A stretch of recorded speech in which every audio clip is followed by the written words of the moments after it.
Alhamdulillahirabbil alamin wa usalli wa usallim ala asrafil anbiya'i wa imamil mursalin nabiyyina wa qaidina wa qurrati a'yunina wa maulana Muhammadin salawatullahi wa salamuhu ala alihi at-tayyibin wa ashabihi ghurril mayamin. Subhanaka la ilma lana illa ma 'allamtana wa 'allimna ma yanfa'una wa zidna ilma.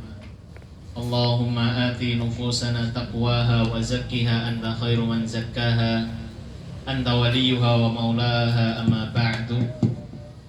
Alhamdulillah, Bapak-bapak, Ibu-ibu yang dirahmati Allah Subhanahu wa taala. Bersyukur senantiasa kita panjatkan kepada Rabb kita Allah Subhanahu wa taala atas segenap nikmat yang terlampau banyak telah kita terima, wabil khusus nikmat iman, nikmat Islam, dan tentu nikmat sehat lahir maupun batin, sehingga kita dimudahkan oleh Allah Subhanahu wa taala melangkahkan kaki menuju ke majelis ilmu seperti ini, di majelis yang Rasulullah SAW mensifati majelis-majelis ilmu seperti ini, hum la yashqa innahum qaumun la yashqa jalisuhum. Rasul menyebut orang yang berkumpul di suatu tempat untuk mengkaji ayat-ayat Allah, sunnah-sunnah beliau, itu seperti dengan perkataan innahum qaumun, sungguh mereka adalah suatu kaum la yashqa jalisuhum, teman duduknya saja tidak pernah akan rugi. Kenapa Rasulullah SAW menyebutkan seperti itu? Karena majelis ilmu, suatu ketika Rasulullah SAW pernah di dalam sebuah majelis ilmu, ada orang yang hanya mampir di majelis Rasul, tidak semata-mata ikut kajian.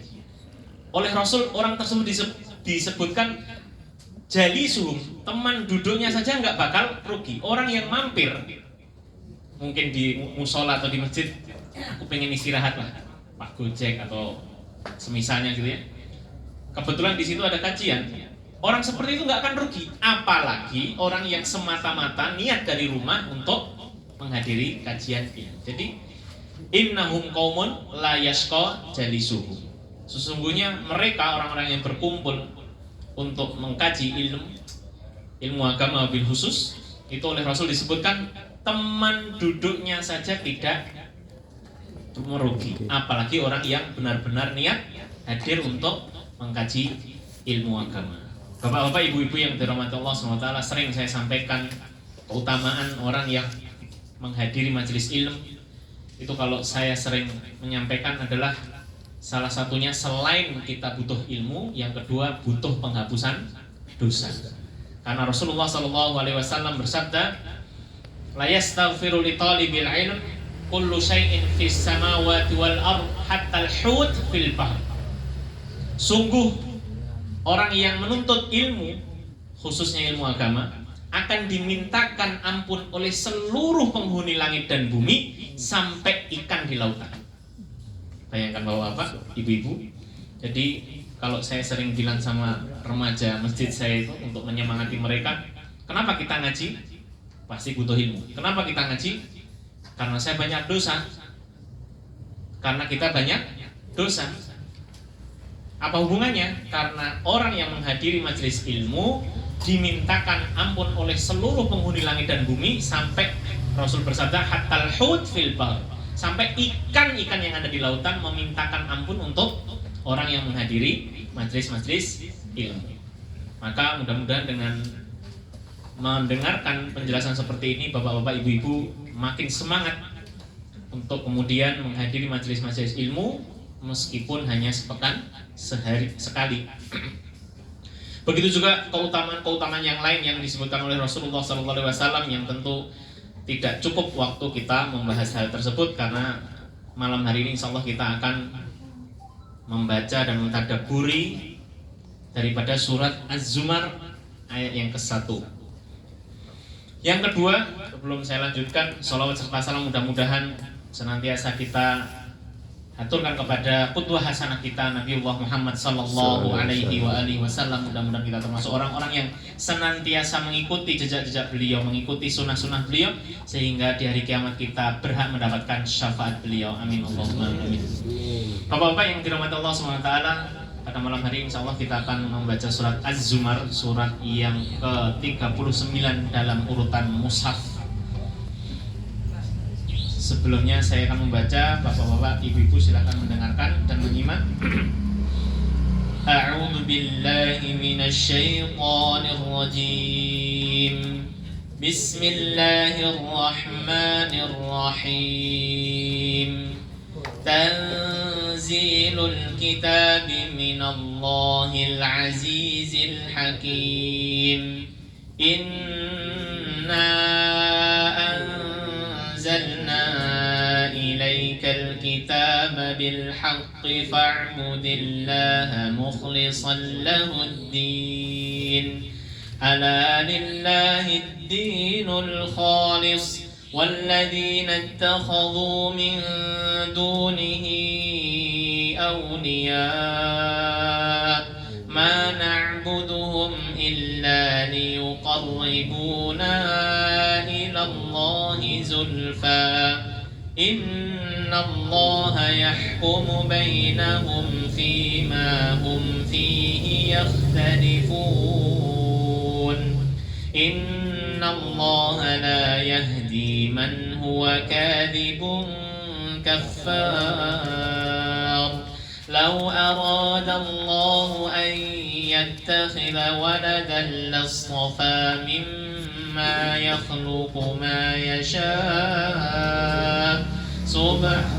سبحانه هو الله الواحد القهار خلق السماوات والأرض بالحق يكور الليل على النهار ويكور النهار على الليل وسخر الشمس والقمر كل يجري لأجل مسمى ألا هو العزيز الغفار خلقكم من نفس واحدة ثم جعل منها زوجها وأنزل لكم من الأنعام ثمانية أزواج يخلقكم في بطون أمهاتكم خلقا من بعد خلق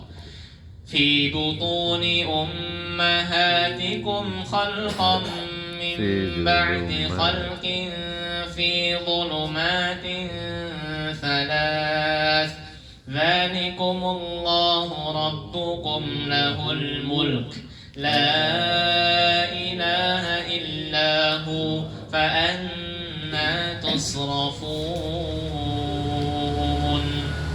اللهم ارحمنا بالقرآن. Surat Az-Zumar termasuk surat-surat Makkiyah, surat yang turun sebelum Rasulullah SAW berhijrah dari kota Makkah ke kota Madinah. Para ulama berselisih pendapat apakah keseluruhan surat Az-Zumar termasuk Makkiyah. Sebagian mereka ada yang berpendapat kecuali ayat yang berbunyi kullil ladzina asrafu ala anfusihim la taqnatu mir rahmatillah. Ayat yang ke 53. Qul ya ibadiyalladzina asrafu ala anfusihim la taqnatu mir rahmatillah. Innallaha yaghfirudz dzunuba jami'a innahu huwal ghafurur rahim. Ada yang berpendapat 3 ayat, ada yang berpendapat 6 ayat, tapi para ulama sepakat secara umum surat Az-Zumar surat Makkiyah yang pendapat paling kuat kecuali ayat 53 ini, karena ayat 53 ini bercerita atau membahas tentang 2 orang yang membunuh paman Nabi pada perang Uhud, paman Nabi yang bernama Hamzah bin Abdul Muthalib. Paman Nabi itu ada 3 dengan warna yang berbeda-beda, bapak-bapak. Kalau paman Nabi yang bernama Hamzah bin Abdul Muthalib, Abdul Muthalib itu kan berarti kakeknya Nabi. Hamzah bin Abdul Muthalib itu orang yang berada di barisan Rasul Sallallahu Alaihi Wasallam. Yang kedua ada paman beliau Abu Lahab yang disebutkan dalam surat Al-Masad, tabbat yada abi lahabin wa tab. Celaka 2 tangan Abu Lahab. Itu paman Nabi, Bapak Ibu. Paman Nabi yang memusuhi Nabi, bahkan mendolimi Nabi, bahkan diabadikan menjadi sebuah surat di dalam Al-Quran, tetapi dari sudut pandang kemaksiatannya, kejahatannya terhadap Rasulullah SAW. Yang ketiga ada paman beliau namanya Abu Thalib bin Abdul Muthalib. Beliau mendukung dakwah Nabi, tapi tidak sempat masuk Islam, sudah meninggal. Di penghujung hayatnya itu Rasul Sallallahu Alaihi Wasallam berharap sekali paman yang satu ini, Abu Thalib ini, Pak D, katakanlah, ucapkanlah la ilaha illallah sebelum engkau wafat. Jadi di detik-detik hayat beliau, Nabi itu berharap sekali paman beliau yang bernama Abu Thalib ini mau bersyahadat sebelum meninggal. Tapi ketetapan Allah berkata lain.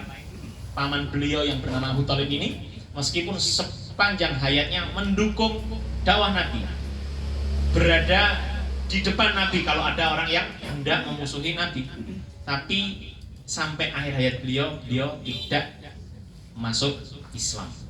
Maka surat Al-Zumar ayat yang ke-53 ini bercerita tentang 2 orang yang membunuh paman Nabi yang bernama Hamzah.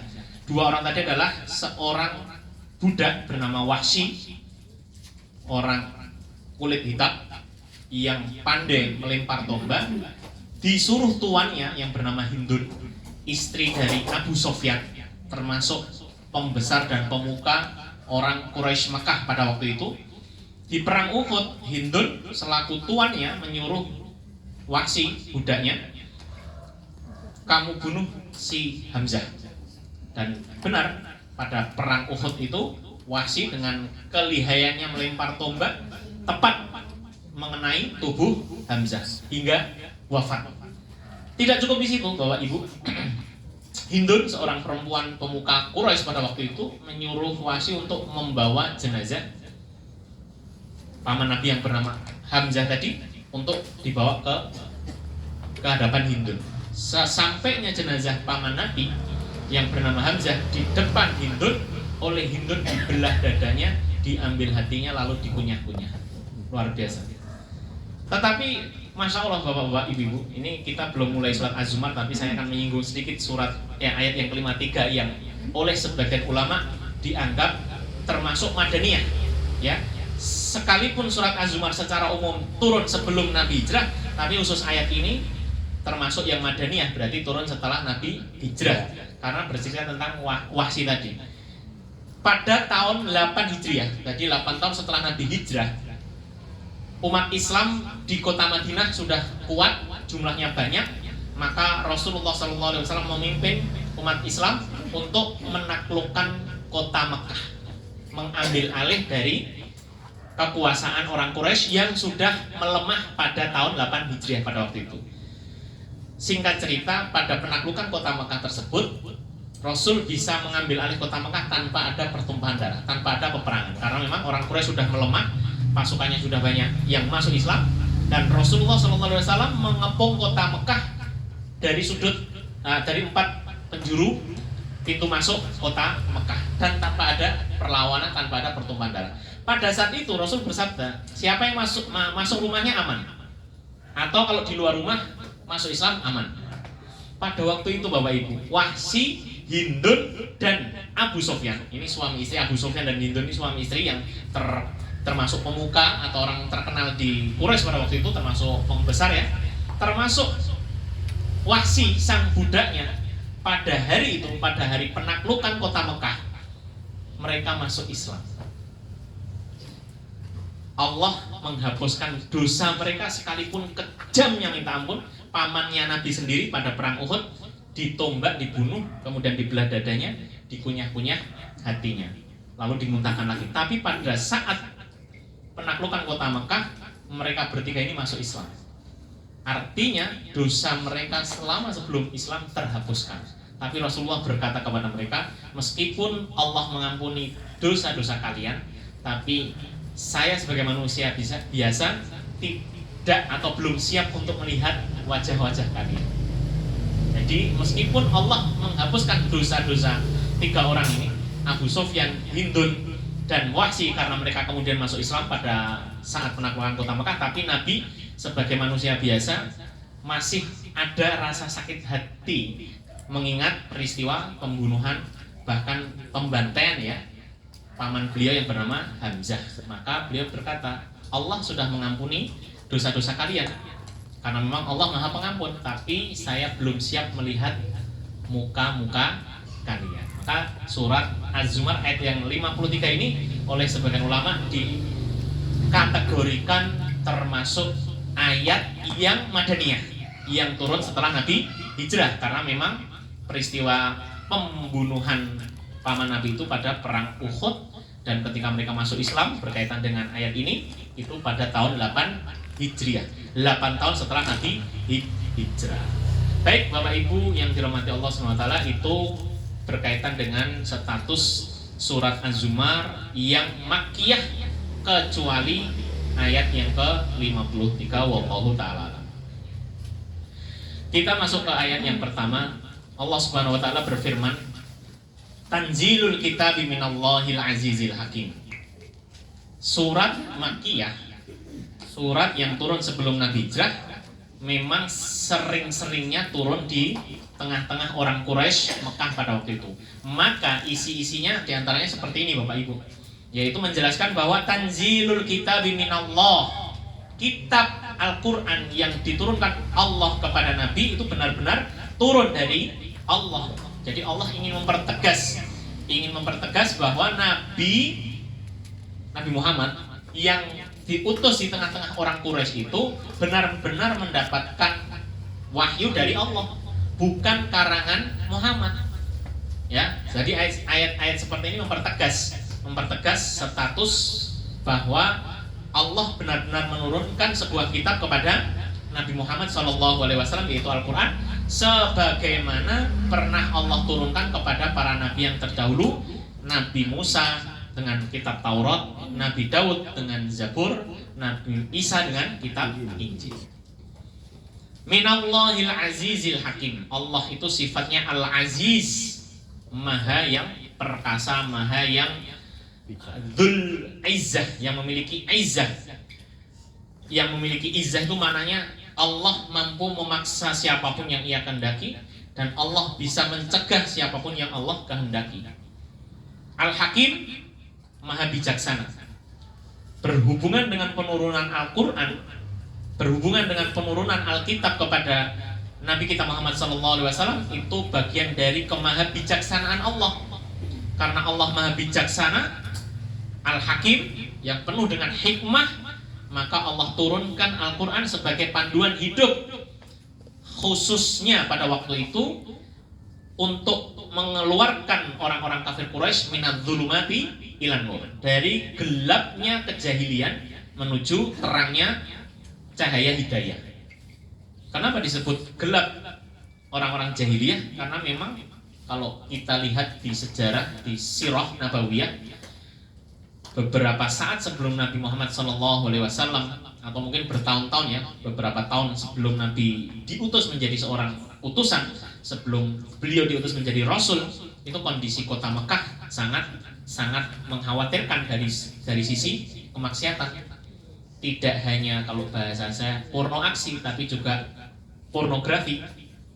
Ya, bahkan orang-orang kafir Quraisy pada waktu itu disebutkan di kitab Rahiqul Maktum. Bapak ibu bisa melihat kitab Rahiqul Maktum itu salah satu kitab sirah terbaik yang pernah ditulis dan sudah diterjemahkan dalam bahasa Indonesia, karya Syekh Syafiur Rahman Al-Mubarakfuri. Ketika di Google itu keluar apa namanya, Rohikul Maktum. Di situ disebutkan kondisi orang Arab Mekah pada waktu Nabi belum diutus menjadi Nabi.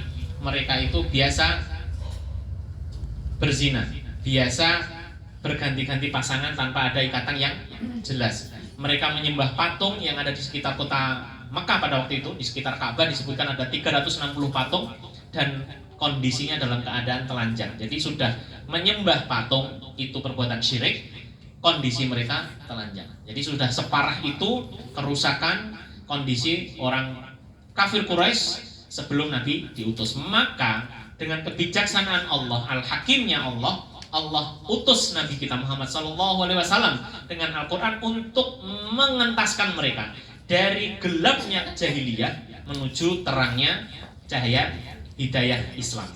Sehingga perlahan-perlahan orang mengikuti dakwah Nabi yang dulunya pasangan nggak jelas, kemudian jadi ada pernikahan, ada penutupan aurat, ada seruan untuk meninggalkan sesembahan selain Allah.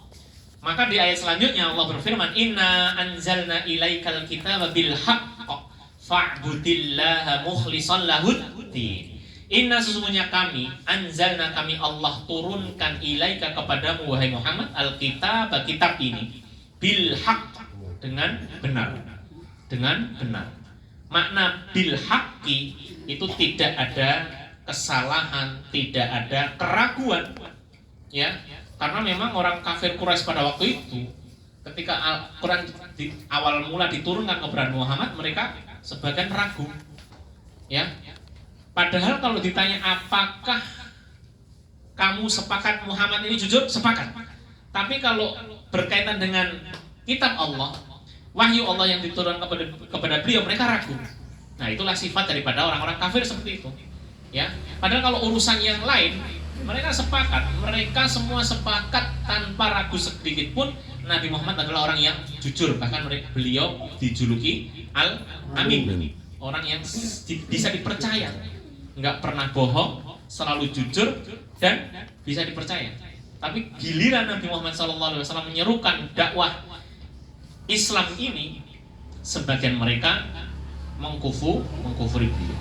Maka Allah berfirman, fa'budillaha mukhlishan lahuddin. Maka sembahlah Allah mukhlishan, dengan ikhlas, ya, mukhlishan lahuddin, dengan ikhlas, tulus beragama kepada Allah. Bapak-bapak, ibu-ibu yang dirahmati Allah SWT, ayat yang kedua ini kalau kita lihat dari sudut pandang makkiyahnya surat ini, maka jelas ini seruan dakwah tauhid, dakwah untuk mengesahkan, menyembah hanya kepada Allah, tertuju kepada orang kafir Quraisy. Tapi kalau kita lihat ayat ini dari sudut pandang kita sebagai umat Nabi Muhammad SAW, maka ayat ini pesan yang sangat penting, bahwa setiap kita yang mengaku muslim, mukmin, mengaku berislam dan beriman, maka pastikan dalam melakukan ibadah apapun bentuknya, jangan ada kesyirikan sekecil apapun. Saya ulang, kalau kita lihat ayat yang kedua ini dari sudut pandang kita sebagai umat Islam yang hidup jauh setelah Nabi Muhammad SAW, maka pesan yang tertuju kepada kita adalah kita diminta untuk benar-benar bertauhid dalam setiap ibadah kita, untuk benar-benar menyembah murni untuk Allah, tidak pakai tendensi-tendensi yang lain. Kenapa harus digarisbawahi seperti itu? Karena Allah tidak menerima ibadah yang di situ kita menyekutukan Allah. Allah tidak menerima peribadahan apapun itu bentuknya, sholatkah, puasakah, haji, sedekah, infak, yang di situ kita niatnya sudah ditumpangi tendensi keduniaan. Allah tidak menerima itu. Allah hanya menerima ibadah yang murni, ikhlas karena Allah Subhanahu wa Ta'ala. Sehingga ayat seperti ini menjadi dalil Bapak Ibu bahwa setiap ibadah kita itu harus diniatkan ikhlas semata-mata karena Allah, ikhlas karena mengharap balasan dari Allah, bukan karena yang lain. Saya ikhlas, tapi juga pengen dipuji manusia, tidak diterima. Ya, bahkan Rasul Shallallahu Alaihi Wasallam pernah bersabda, Inna akhwafa ma akhafu alaikum asyirkul asghar. Sesungguhnya sesuatu yang paling aku takutkan terjadi kepada kalian adalah syirik yang kecil. Apa itu? Orang sholat tapi berharap dipuji manusia. Orang sholat ke masjid tapi ada terbesit niat pengen dipuji, pengen disanjung, mungkin pengen di yang lainnya, ya, sehingga tidak lagi murni mengharap ridho atau balasan dari Allah. Bapak Ibu yang dirahmati Allah SWT, tidak ada speaker, Mas Miftah. Oh, okay. Ada doa yang nampaknya perlu kita hafalkan. Mungkin kalau belum hafal ya kita baca teksnya, insya Allah akan saya tulis. Berkaitan dengan kemurnian keikhlasan niat kita, karena itu sesuatu yang rawan Bapak Ibu. Jangan sampai kita bertahun-tahun sholat, bertahun-tahun beribadah yang lain, tapi karena niat kita tidak murni karena Allah sehingga itu sia wal iyadu billah. Naudzubillah, kita berlindung kepada Allah. Ada doa yang semestinya kita sering-sering baca. Saya tulis, bapak-bapak cukup foto saja nanti dihafalkan di rumah. Tapi kalau mau nulis juga tidak apa-apa. Allahumma ja'al a'mali daiman fi ridhak. Ya Allah, jadikanlah amalan-amalanku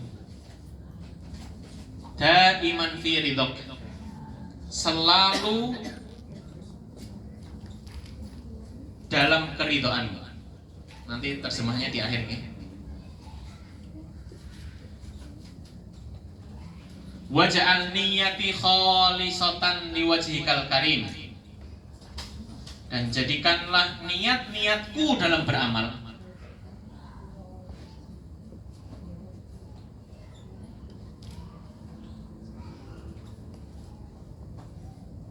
khalisatan, ikhlas, liwajhikal karim, semata-mata karena mengharap wajahmu yang mulia.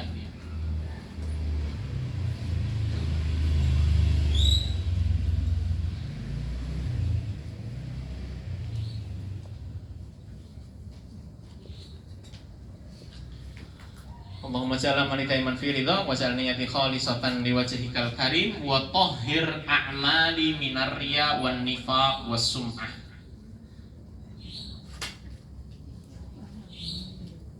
Wa tahhir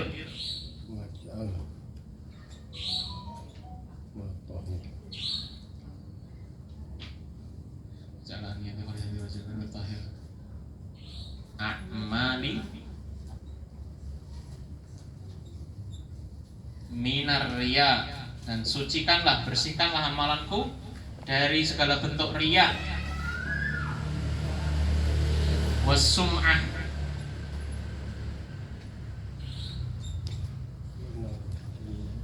sum'ah, wa talabish syahra,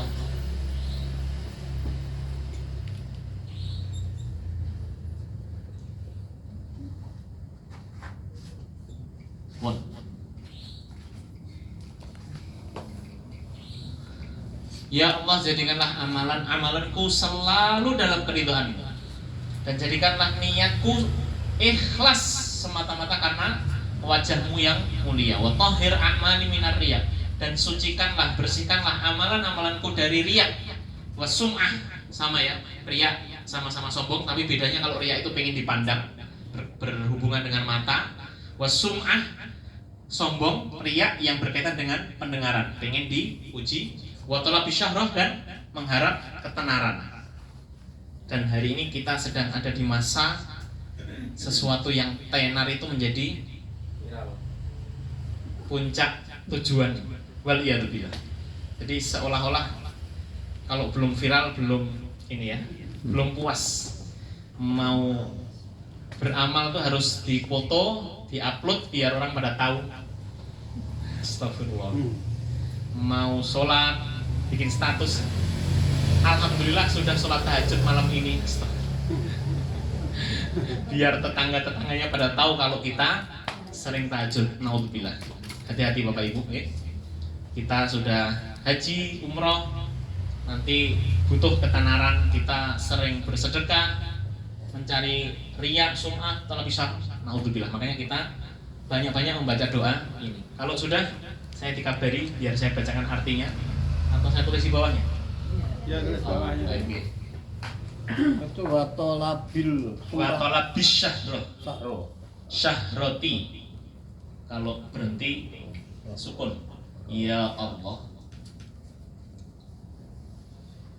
jadikan, maaf tulisan saya jelek.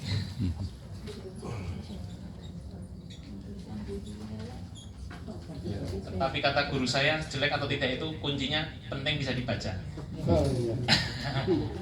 Asal bisa dibaca berarti bagus.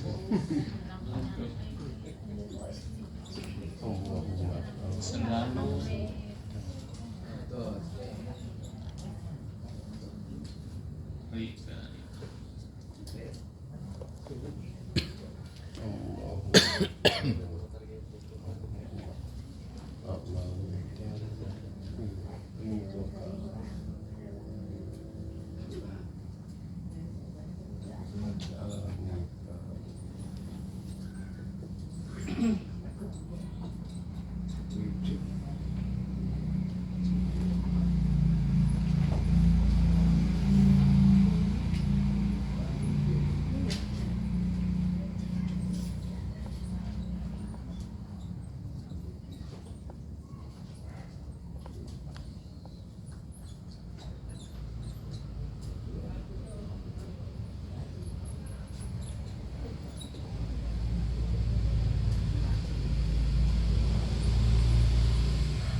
Sumpah.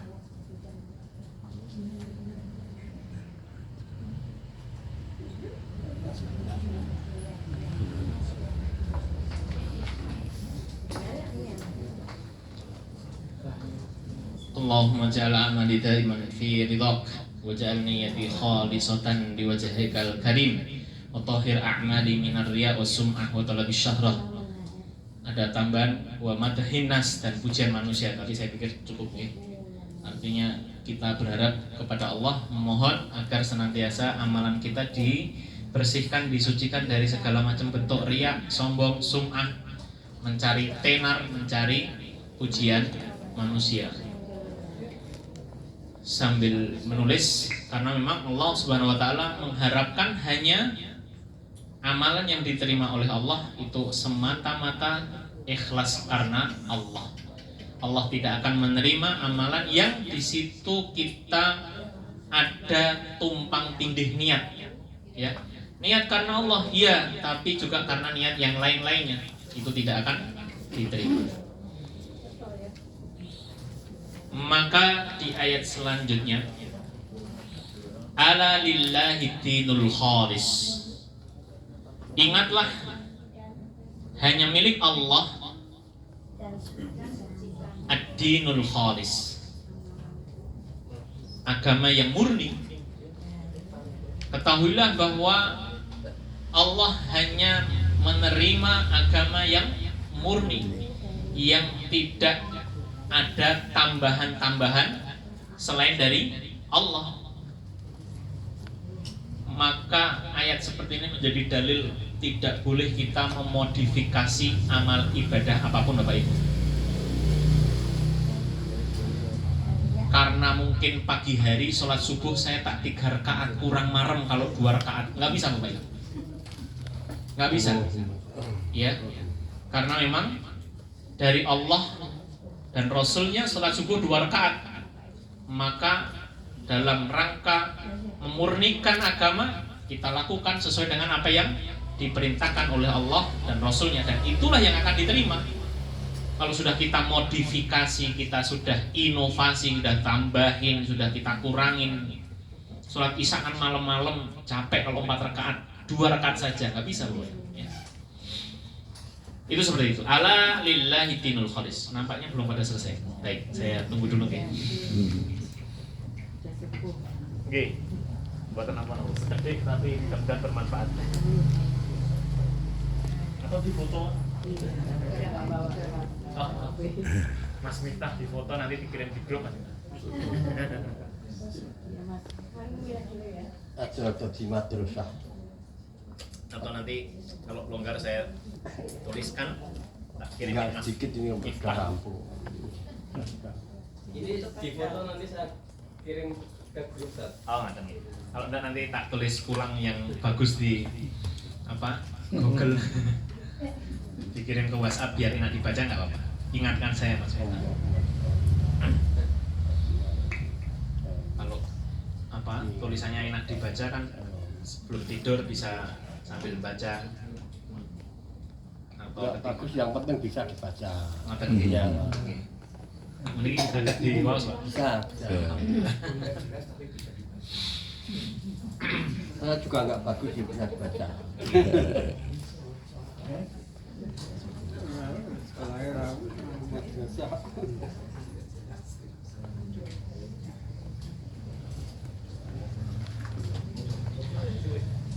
Sambil menyelesaikan tulisan, para ulama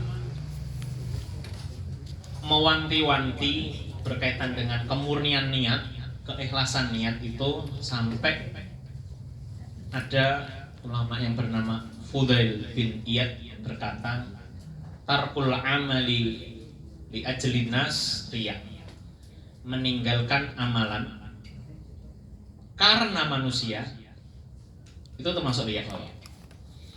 Bapak-bapak khususnya, kalau sholat Anda berkumandang kan wajib ke masjid tuh. Gara-gara merasa aduh ada teman saya nggak enak nggak jadi ke masjid, nah itu riya apa? Lah saya daripada berangkat ke masjid tapi riya. Tapi kan perintah ke masjid itu berlaku untuk laki-laki, Pak. Jadi gimana solusinya? Tetap berangkat ke masjid sambil menjaga niat, membersihkan niat. Jadi nggak boleh bapak-bapak mengurungkan suatu amalan, apalagi itu amalan yang wajib gitu, gara-gara takut dilihat manusia. Saya daripada nanti ke masjid malah nggak ikhlas, nggak ke masjid dulu soalnya banyak teman-teman pada nongkrong di depan rumah gitu. Nggak boleh, Pak. Itu riya namanya, Pak. Ya, kecuali amalan itu bukan wajib. Misalnya niat sedekah ke masjid, berharap karena di luar waktu jam sholat, berharap nggak ada orang, pengennya bersedekah secara sembunyi-sembunyi. Begitu keluar rumah, kok banyak orang pada kumpul, jebol pada bersih-bersih mau persiapan 17 Agustus. Saya urungkan sedekahnya, nunggu nanti pas sepi. Nah itu nggak apa-apa. Itu bukan meninggalkan amalan karena manusia, tapi karena tadi pengen memastikan amalan saya ini tidak dilihat manusia. Tapi kan ini sifatnya bukan ibadah yang sudah ditentukan tata caranya. Tapi kalau sholat ke masjid, bapak sudah dengar adzan, sudah mau berangkat, sudah pakai sarung, pakai kopiah, udah wudu, pengen ke masjid, begitu lihat teman-temannya di depan rumah, mengurungkan niat, nggak usah, nanti enggak, malah riya nanti. Nah itu malah riya itu. Itu riya, meninggalkan suatu amalan karena manusia itu. Sebaliknya, siapa yang melakukan suatu amalan karena manusia, wah mumpung orang banyak nih, saya tak bagi-bagi uang misalnya, atau bagi-bagi makanan gitu, biar saya dikenal sebagai orang dermawan. Itu jelas syirik. Beramal karena manusia syirik, jelas. Ulama sepakat. Jadi saya ulang, kalau meninggalkan suatu amalan karena manusia itu masuknya riya. Tapi kalau beramal karena semata-mata mencari ridho manusia, mencari tadi ketenaran, mencari sum'ah, riya dan seterusnya, maka ulama sepakat itu termasuk syirik. Kenapa? Karena sejatinya dia beramal hanya diniatkan karena Allah, tapi dia niatkan karena selain Allah, maka itu termasuk syirik.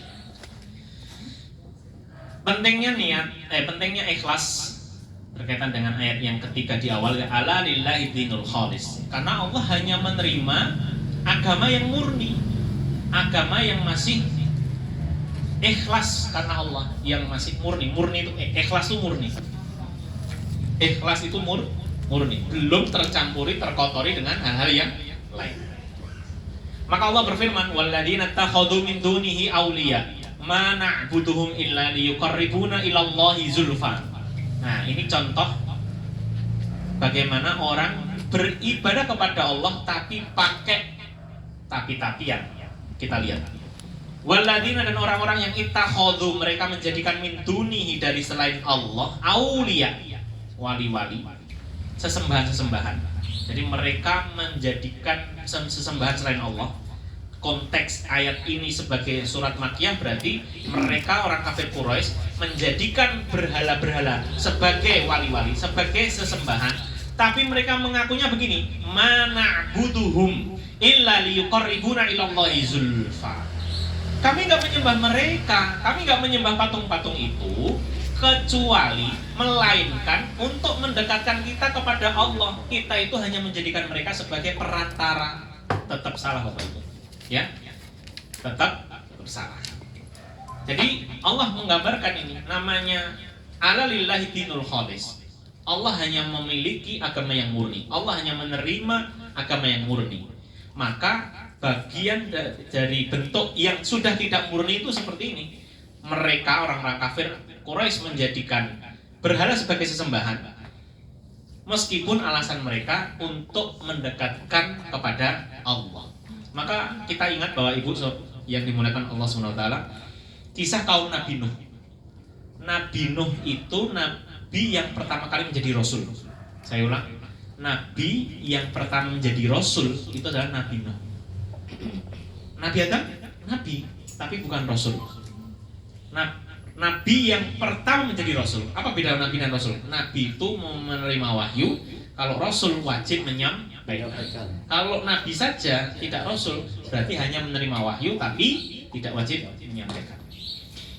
Dan permulaan diutusnya Nabi Nuh menjadi rasul, diutusnya seorang nabi menjadi rasul karena sudah ada potensi kesyirikan yang merajalela. Saya ulang, diutusnya seorang nabi menjadi rasul, mulai Nabi Nuh termasuk Nabi Muhammad SAW menjadi rasul, menjadi orang yang dipilih oleh Allah untuk diberi wahyu, lalu kemudian berkewajiban menyampaikan kepada umatnya, karena pada zaman itu kesyirikan berpotensi merajalela. Baik, kenapa Nabi Nuh pertama kali diutus menjadi rasul? Karena pada waktu itu potensi kesyirikan sudah sangat terang.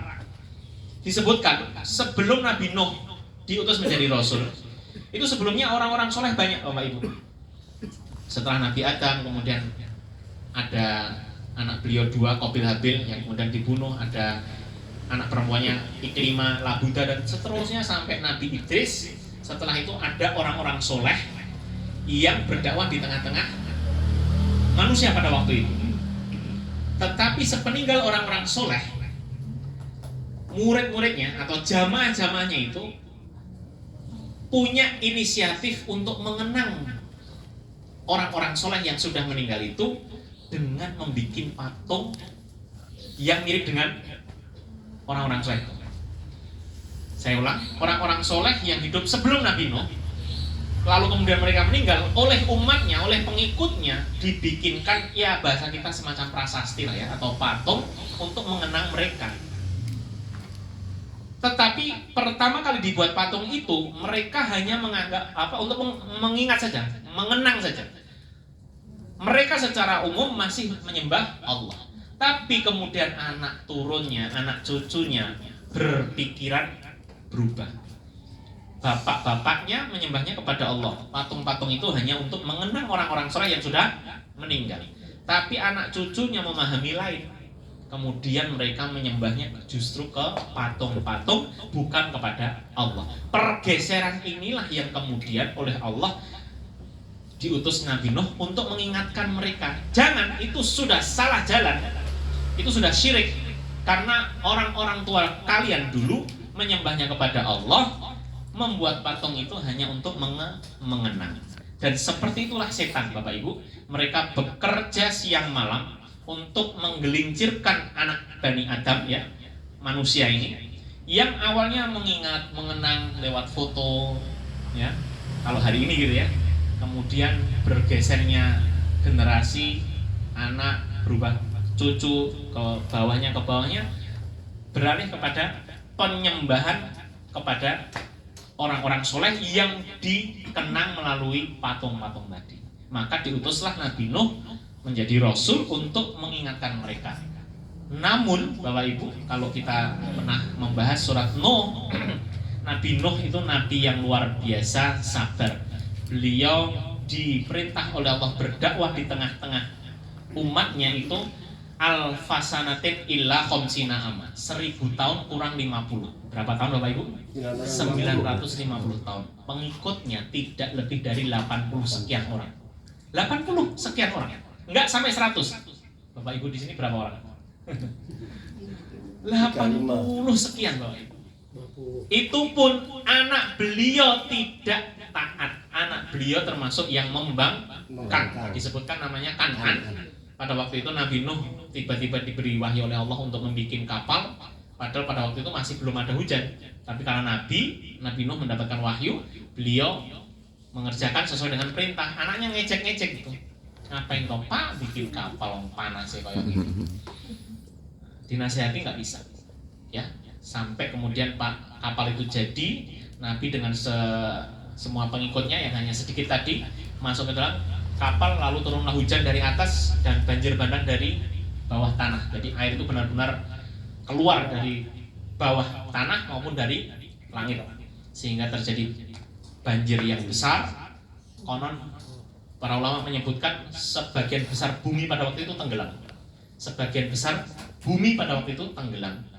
Anak Nabi Nuh dipanggil untuk bergabung ke kapal, tidak mau. Sa'awi ila jabalin yaksimuni minal ma. Di ucapan anak Nabi Nuh ini diabadikan dalam Al-Quran, saya akan naik ke gunung. Gunung itu pasti akan menyelamatkan saya. Tapi ternyata kehendak Allah berkata lain. Banjir itu bahkan menenggelamkan gunung beserta anak Nabi Nuh. Jadi Bapak Ibu yang dirahmati Allah SWT, diutusnya Rasul karena potensi kesyirikan sudah mulai menyebar dan merajalela. Begitu juga Nabi kita Muhammad SAW itu diutus di tengah-tengah kaum Quraisy karena sempat ada masa jeda yang lama setelah diangkatnya Nabi Isa ke langit.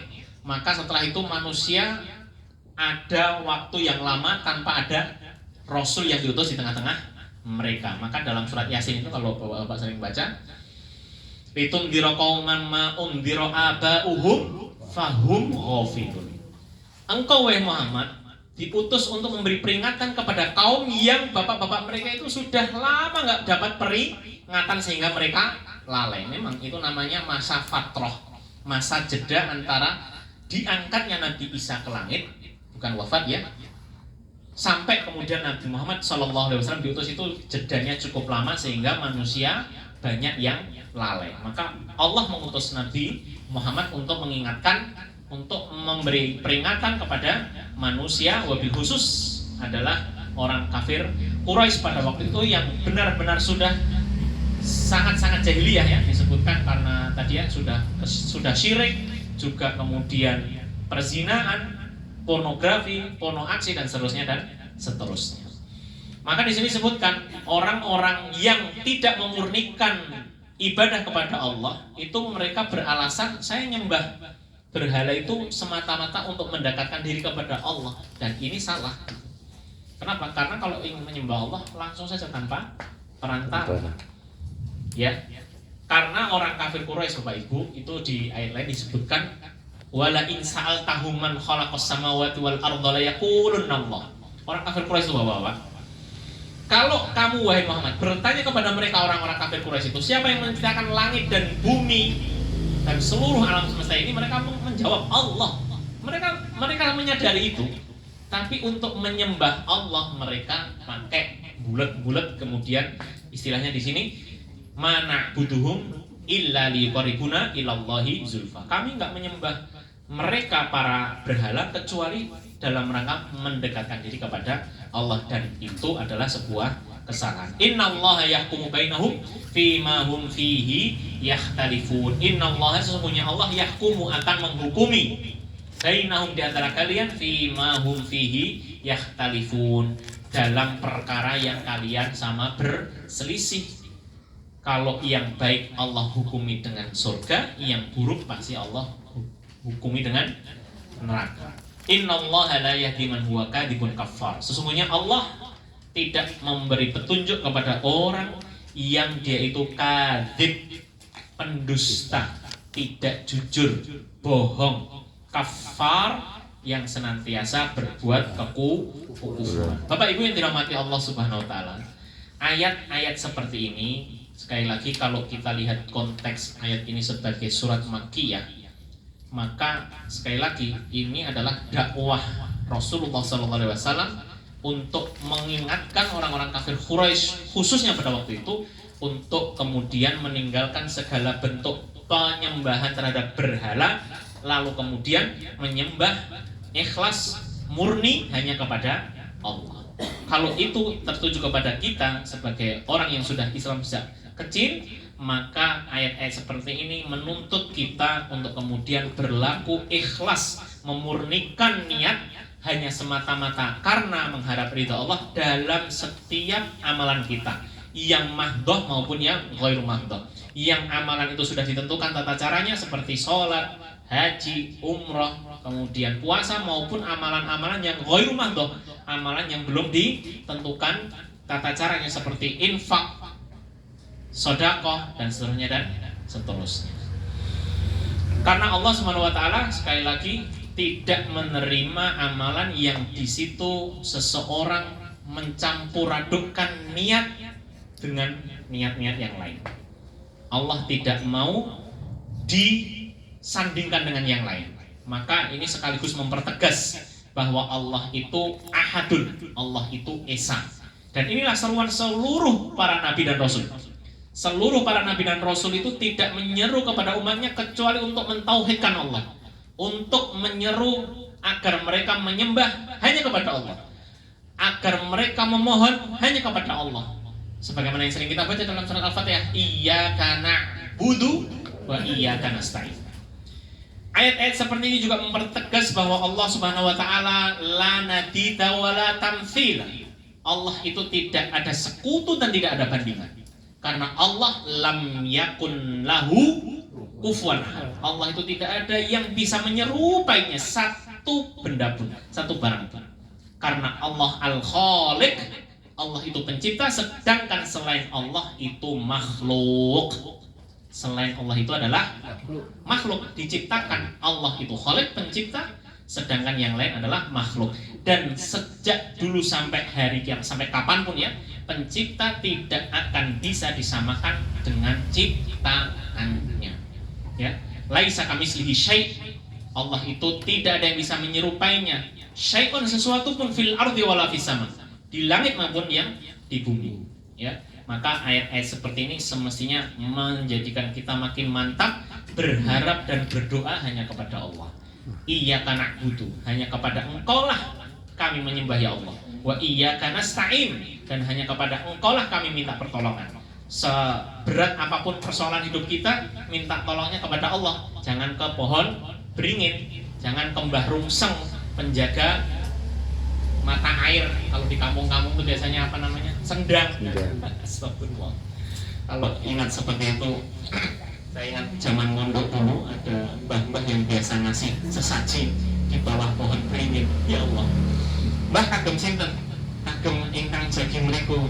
Saya mati itu, beliau ngasih tumpeng ya, nasi, ada ingkung, ada sayur, mungkin apa, terancam, ditaruh. Tak lihat, ternyata yang ngambil anak kecil. Ya Allah, apakah yang ini yang beliau maksud ya ini? Namanya anak kecil, tahu makanannya, makan aja. Apalagi kalau ada uangnya buat rebutan. Ya, memang apa namanya? Habis, Mas. Habis waktunya atau habis baterainya? Pas. Pas. Baik. Ini masih nyala sih. Hebat. Kebodohan yang paling puncak itu ketika orang menyekutukan Allah. Saya ulang, kebodohan yang paling puncak itu adalah orang yang menyekutukan Allah. Karena Allah yang menciptakan dia, yang memberi rezeki dia, yang mengatur segala urusan dia, tapi nyembahnya kepada Nyi Loro Kidul. Ya. Menyembahnya kepada zat yang tidak bisa memberi manfaat maupun mandorot, yang tidak bisa menyelamatkan dia maupun memberi manfaat kepada dia. Maka ayat-ayat seperti ini memang sengaja disampaikan untuk menampar pola pikir orang kafir Quraisy pada waktu itu. Karena orang-orang kafir Quraisy sudah keluar dari jalan yang lurus ya. Mereka menyembah kepada benda-benda yang mereka ukir sendiri. Kalau orang hari ini pasti bisa ini ya mencerna penjelasan seperti ini. Patung itu kan dia bikin dari batu yang awalnya mungkin nggak berbentuk dengan baik, diukir, dididik, dihias sesuai dengan keinginan pembuatnya, lalu disembah. Maka ayat-ayat seperti ini seolah-olah mengajak berpikir, masa iya batu loh itu. Kalau saya sering membahasan kepada santri-santri saya, kamu jitak aja nggak bakal marah itu. Maaf, agak kasar sedikit. Kamu ludahin saja, nggak bakal bergerak, nggak bakal bergeming. Beda loh, kamu ludah sama orang tuamu, pasti ketak paman. Tapi ini batu, kamu jitak, kamu ludahin aja nggak bergeming. Gitu kok kamu sembah, kamu mintain tolong. Ayam saja bisa ketawa gitu. Maksudnya nggak masuk akal gitu. Makanya dakwah tauhid itu memang berusaha mengentaskan orang dari gelapnya jahiliyah. Jahiliyah itu secara bahasa Arab, Bapak Ibu, artinya kebodohan. Kenapa disebut jahiliyah? Kenapa disebut bodoh? Karena memang orang yang berlaku syirik, orang yang menyembah selain Allah, itu sejatinya orang yang bodoh gitu. Maka Allah melalui nabinya mengutus beliau kepada umat manusia agar mengentaskan manusia dari kejahiliahan, dari kebodohan menuju cahaya Islam. Dan Bapak Ibu sekali lagi mungkin closing ya karena sudah jam 9.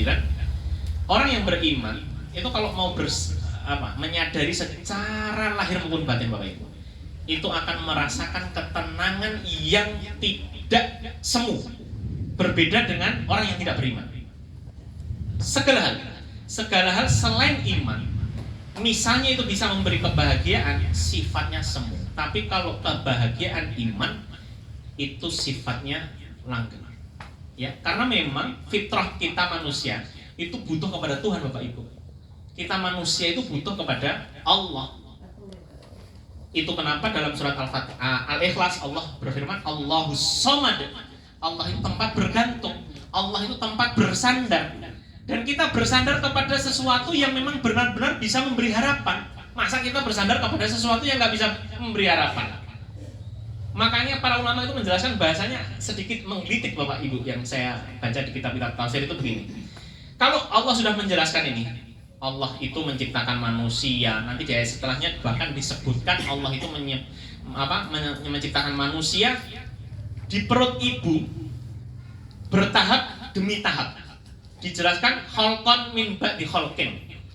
Allah menjelaskan dalam ayat-ayat seperti ini, nanti di ayat 5 atau 6 itu, Allah menciptakan manusia itu bertahap demi tahap. Mulai dari 40 hari pertama berupa air mani, 40 hari kedua berupa segumpal darah, 40 hari ketiga berupa segumpal daging.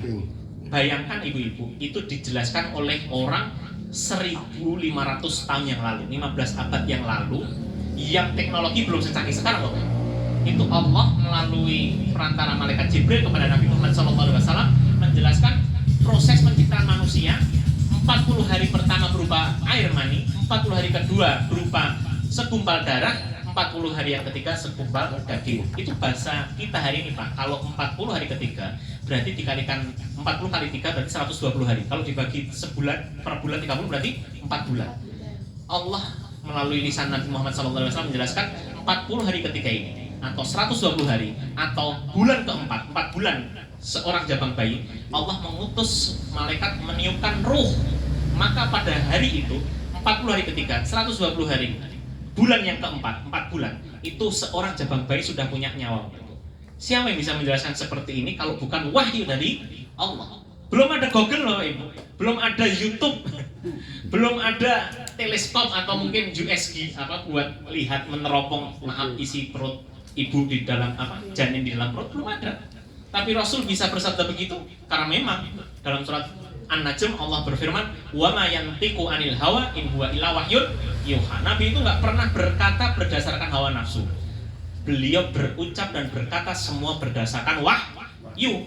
Karena wahyu itu dari Allah. Allah pencipta kita, ya tahulah bagaimana proses penciptaan kita kemudian menjadi seorang jabang bayi lahir di muka bumi. Nah, setelah Allah menjelaskan ayat-ayat seperti itu, seringkali Allah menyinggung fa'anna tusrafun, maka kemana lagi kamu akan berpaling? Ayat-ayat seperti ini kalau kita lihat Makkiyah, tertuju kepada orang kafir Quraisy, seolah-olah ingin mengajak mereka berpikir, masa sudah sudah dijelaskan sedetail ini bahwa Allah yang menciptakan manusia dengan segala prosesnya, menciptakan alam semesta dengan segala kemegahan dan kebesarannya, dan Allah menyuruh yang berhak disembah hanya Allah, lalu Tuhanmu bisa apa? Seolah begitu. Tuhanmu yang kamu sembah itu bisa apa? Patung yang kamu pahat, yang kamu ukir itu bisa apa? Kok kamu sembah? Kurang lebih secara langsung maupun tidak langsung tuh menampar pola pikir mereka. Tapi sekali lagi Bapak Ibu, kalau memang takdirnya mereka tidak beriman, maka berlakulah surat Al-Baqarah, khatamallahu ala qulubihim wa ala sam'ihim wa ala absarihim ghishawa. Kalau memang jatahnya mereka kafir itu sejelas atau seterang apapun penjelasannya, seterang apapun dalil sesuatu yang sudah nampak di depan mereka, tapi karena hati mereka sudah tertutup, fahum la yu'minun, mereka tidak bisa beriman. Wal iyadu billah. Wallahu ta'ala alam. Bapak Ibu yang dirahmati Allah SWT, mudah-mudahan yang sedikit ini bisa menambah keimanan kita, kemantapan kita untuk kemudian makin semangat menjalani agama hingga akhir hayat kita mendapatkan khotimah. Kalau masih diberi kesempatan hidup, ya makin semangat untuk mengkaji ayat-ayat Allah, karena memang Al-Quran ini adalah panduan hidup bagi manusia. Dan pilihannya hanya ada dua Bapak Ibu, karena Al-Quran berbahasa Arab, maka pilihannya kalau Bapak Ibu tidak paham bahasa Arab, tanyakan pada yang paham bahasa Arab. Seperti tutorial menggunakan elektronik ini, buku tutorialnya bahasa Rusia Mas, maka Bapak Ibu nggak bakal bisa menggunakan buku panduan tutorial ini kecuali paham bahasa Rusia atau tanya kepada orang yang paham bahasa Rusia. Kalau enggak, Bapak Ibu mau baca 1000 kali nggak bakal bermanfaat. Wallahu ta'ala alam. Aku lupa lihat. Assalamualaikum. Saya kembalikan kepada Mas Miftah. Ustaz tanya dikit Ustaz. Okay. Tadi Ustaz menyinggung tentang Nabi Nuh. Saya ingin tahu dikit aja. Kenapa tidak kolar kabu biha Bismillahirrahmanirrahim. Kenapa itu kok dibaca bukan roh tapi re itu? Ya. Itu kamus dari mana? Baik, berarti ini pembahasannya pendekatannya tajwid dan tahsin, bukan pelajaran tafsir. Tapi tidak apa-apa karena bawa vaksin aja. Pak Sugeng bertanya, kewajiban saya menjawab. Jadi khusus majroha di firman Allah itu, yang itu menjadi doa Nabi Nuh ketika naik kapal, khusus kata itu dibaca imalah miring, bukan majroha tapi majreha. Ya, itu bagian dari ilmu tahsin tajwid, karena dari sononya disuruh membaca re khusus kata itu, kita manut. Oh iya. Ya, majreha termasuk nanti ada beberapa itu, nanti kalau Bapak Ibu belajar tahsin atau tajwid ada bab gharib, bacaan-bacaan yang dalam tanda kutip agak berbeda dengan yang lain. Ada latak mana surat Yusuf gitu ya, bacanya pakai mencucu dan seterusnya dan seterusnya. Terima kasih. Baik, silakan Mas.